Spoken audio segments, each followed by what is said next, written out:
All right, everyone, Mr. K here again.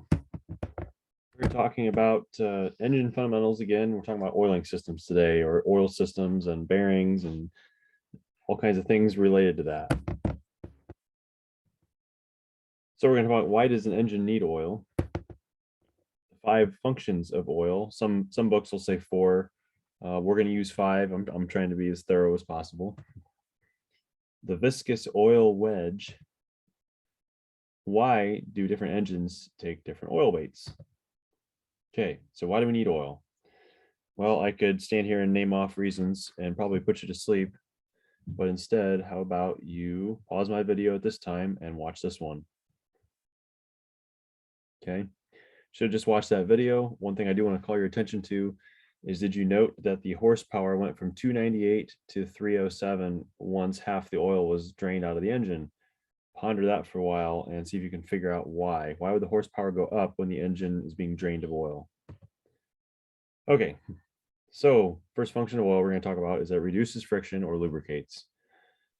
So if you look at 2 pieces of metal, even finely polished, real shiny metal, under a microscope, they actually won't be smooth. They will have peaks and valleys and there'll be a rough surface. So that's what creates friction between 2 pieces of metal if you try to sand them, rub them against each other. If you apply a layer of oil, it helps separate those 2 surfaces so those peaks and valleys don't catch on each other. Okay, so that's how it lubricates. At this point in time, go ahead and pause my video and watch this one.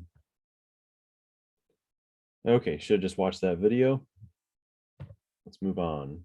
That talks about cooling. By the way, it's another function of oil is to cool the engine. How about cleaning? This is a good example of an engine that did not have its oil changed regularly, and gunk and sludge and grime built up on it. Here's one that did. Cleans the inside of the engine. Preventing corrosion. So inside the engine are a lot of parts and they get very hot, and you really couldn't paint them. If paint would just flake off after maybe 1,000 miles. If you try to coat them with anodizing or anything like that, or galvanizing, it would probably break off because all the temperature changes and whatnot, metal contracting, expanding. So we just dump oil all over them. Essentially, they get splashed with oil constantly while the engine's running. All right, 5 functions of oil. So here we go. Another function is seals. This is our last one. When I say seals, I'm actually referring to helping to seal compression around the piston rings. Okay, so here's a zoomed in view of the piston rings.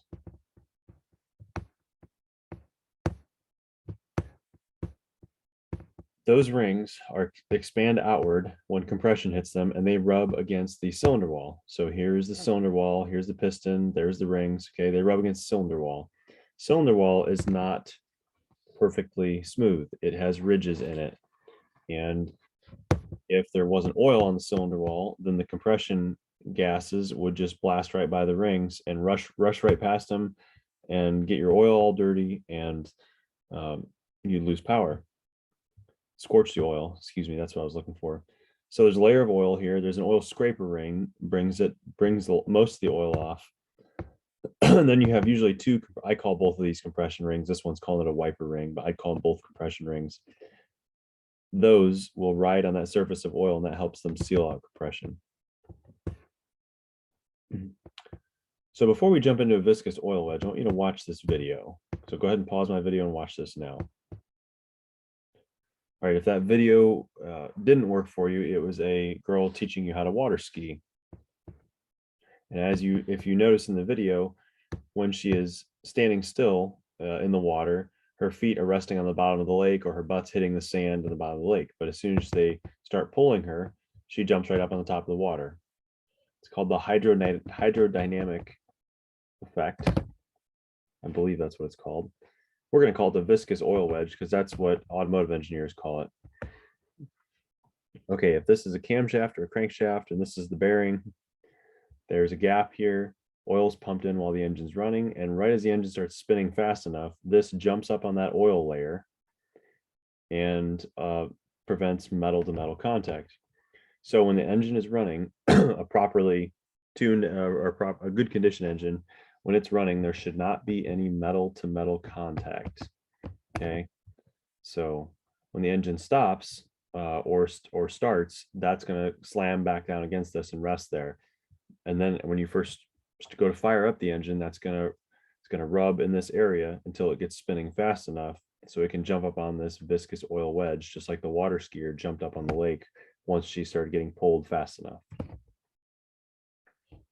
If you're in class, I would have held this slide for a minute and I would have asked you, where does most of engine wear occur? And this always shocks people. It's right at startup. So even this one, 90% of engine wear may occur in the first 30 seconds. Okay. And you can find the statistics vary. They're always over 80%. I think the FAA, when I was in school, they said 86% of your engine's wear comes from startup and shutdown. So, but anyway, you can read a little bit about it there, the explanation behind it, but it all comes back to, a big chunk of it comes back to that viscous oil wedge. The components aren't spinning fast enough yet to ride up on that oil layer. So there's metal to metal contact when it first starts. Okay, just watch the first 3 minutes of this. Just the first 3 minutes. Okay, that is a good video that talks about oil wedge and lubrication and functions of oil. Guy explains it very well.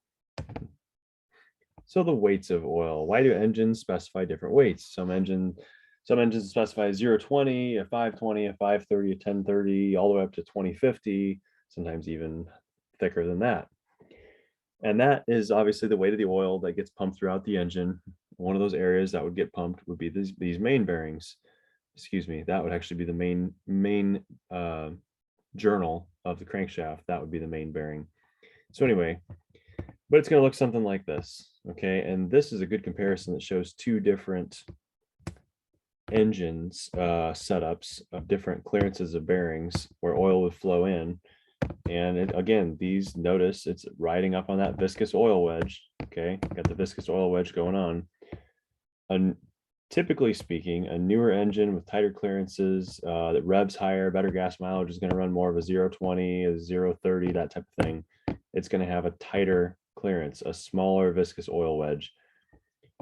Older engines, bigger engines, diesels, stuff that hits very hard, revs up.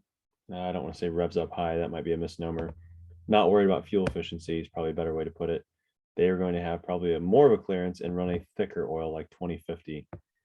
So this is, generally speaking, most engineers will say this engine's going to last longer. It's going to live better because it's got more of a buffer of oil, but it's going to burn more fuel. It's not going to be fuel efficient because it's got a big layer of thick 2050 right there for this to kind of drag down on.